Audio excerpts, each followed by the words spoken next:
पवन, तू कहाँ भटक रहल बाड़ा ए भीड़ भाड़ में? अपने जान के तलाश में बानी। जिंदगी जहाँ लेके जाओ। हवाओं से पूछा, घटाओं से पूछा, हवाओं से पूछा, घटाओं से पूछा, नदियों से पूछा, फिजाओं से पूछा। कोई तो मोहब्बत का मुझको पता दे, कहाँ है मेरे महबूब का घर तो बता दे।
महबूब का तू बता दे।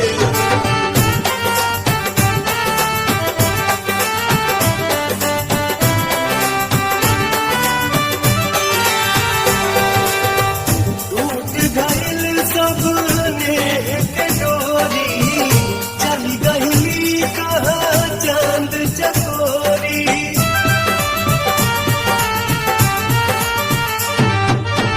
टूट गइल सबने के डोरी, चल गइली कहाँ चांद चकोरी। बन बन खोजी ताल तलैया, उछली हमी सब फूल पतैया।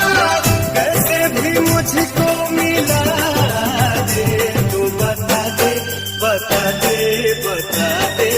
रब्बा घर महबूब का तू बता